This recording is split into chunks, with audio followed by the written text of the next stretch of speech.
Et oui, le face-à-face. Maurice Safran, Éric Brunet, messieurs, bonjour. Bonjour.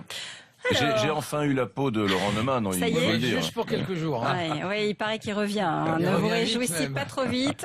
Je crois qu'il est là dès lundi. Ouais. On va s'intéresser à ce qu'on appelle la diplomatie parallèle. Est-ce que Nicolas Sarkozy a bien fait de partir à Moscou pour aller voir Maurice Safran? Non, Vladimir Poutine.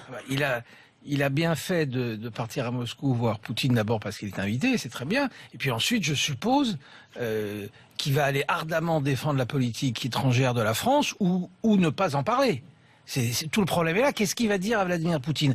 Dans la tradition de la Ve République, alors c'est peut-être une très mauvaise tradition, mais dans la tradition de la Ve qui a toujours été respectée, les leaders français qui partent à l'étranger soutiennent ou ne disent rien sur la politique du gouvernement. Je suppose que Nicolas Sarkozy va se tenir strictement à ce qu'il exigeait lui-même quand il était président de la République. C'est vrai que, bon, on ne sait pas ce que va dire Nicolas Sarkozy à Poutine. Aussi on sait, mais non. bon. Oh, non, moi je ne sais pas. En tout cas, il y a deux choses. Un, la diplomatie européenne, à l'endroit de la Russie, elle a un peu fauté, elle a été un peu absente ces derniers mois. Donc l'idée qu'on renoue le dialogue ou qu'on noue un dialogue un peu plus sérieux avec ce Poutine me plaît bien. La deuxième chose, c'est que Poutine désormais est devenu sur le terrain diplomatique mondial un acteur mais essentiel. La Russie avait perdu un peu de sa puissance sur le plan diplomatique ces dernières années.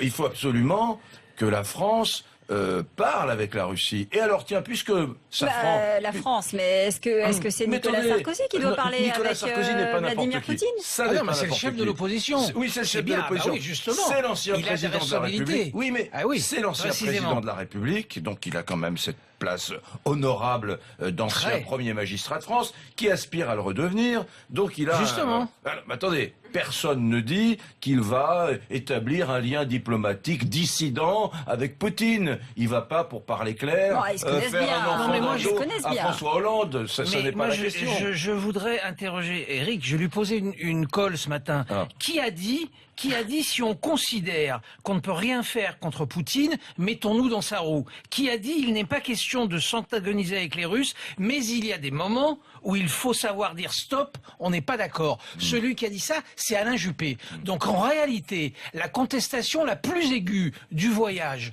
de Nicolas Sarkozy, c'est au sein de la droite qu'elle existe depuis 48 heures. Donc il ne faut pas l'oublier. Tout le problème, en effet, qu'il aille parler avec Poutine est absolument normal et tout à fait positif. La question, c'est qu'est-ce qu'il va lui dire? Ah oui, mais Si c'est pour aller vous lui flinguer. faites un procès Mais on sait d'intention. très bien que sur la Syrie, il ne partage pas la ligne atlantiste, pro-américaine, de François Hollande. C'est tout à fait clair.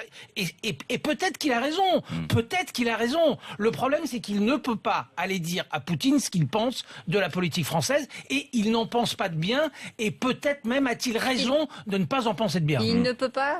Pour quelle raison il ne peut pas? Parce que c'est contre toutes les traditions de la Ve République. On peut être contre les traditions. On ne va pas parler de politique intérieure à l'étranger et on ne va pas flinguer la politique de son gouvernement, même si on pense à raison qu'elle n'est pas bonne, à l'étranger. Point à la Donc ligne. ils vont parler de baseball, de sport ou autre alors. bon, Ils vont écoutez, parler de mais attendez, Syrie, ils ont je raison. ne peux pas donner tort à Safran. C'est vrai qu'il y a une tradition dans la Ve République, ce sont des choses qui ne se font pas. Quoique, c'est une tradition qui est allègrement transgressée chaque année.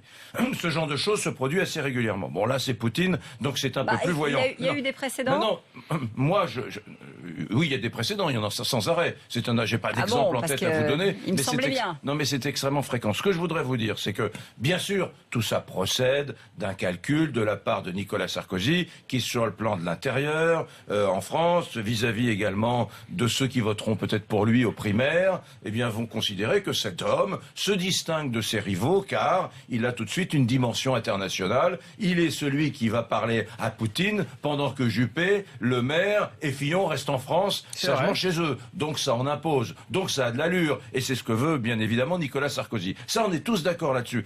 Maintenant, moi, l'idée philosophique qu'un ancien président de la République aille s'entretenir en c'est très douceur, bien. sans transgresser les règles diplomatiques avec Poutine, ça ne me choque pas. Mais Maurice un Safran. chiffre, simplement, un chiffre qui est intéressant pour Nicolas Sarkozy et pour nous, c'est que 71%, d'après les sondages, si on se fie aux 71% des sympathisants des Républicains ne sont pas pour le soutien à Poutine dans sa politique syrienne. Donc c'est pas aussi simple, mais que le vrai problème dans le fond, Eric, et vous le savez parfaitement, c'est que Nicolas Sarkozy ne supporte pas son simple statut de chef de l'opposition. Il veut, et on le comprend, c'est son caractère, c'est son passé, il veut incarner la France. Et ce voyage, dans le fond, c'est le voyage d'un ancien président qui veut redevenir président et qui va le dire chez Poutine. Et de ce point de vue-là, c'est intéressant pour la prochaine primaire, vous avez raison. Vous Et voyez en qu'on termes arrive à de être d'accord. communication, Vous voyez ça qu'on arrive à fonctionne, être hein, parce d'accord. que regardez, on est en train d'en parler, et puis on a les images de Nicolas Sarkozy avec Vladimir Poutine, donc ça ressemble effectivement à une visite de chef d'État, même si c'est l'ancien chef d'État qui est en ce moment en déplacement à Moscou. Absolument, et de ce point de vue-là, Sarkozy obtient ce qu'il recherche. Ce qu'il recherche, c'est cette image-là. Est-ce que ça lui servira pour la prochaine primaire, qui est quand même son objectif politique numéro 1? C'est à voir. Ce qui est très intéressant, c'est ce qui va sortir à la fin de la journée sur ce que se sont dit les deux hommes. Avouez que c'est assez savoureux quand même. Vous voyez que bon, la diplomatie française sur la question syrienne est pratiquement, bon, allez, j'allais dire qu'elle est inexistante. C'est un peu méchant, mais bon, on n'est plus invité maintenant autour des tables où se jouent les choses.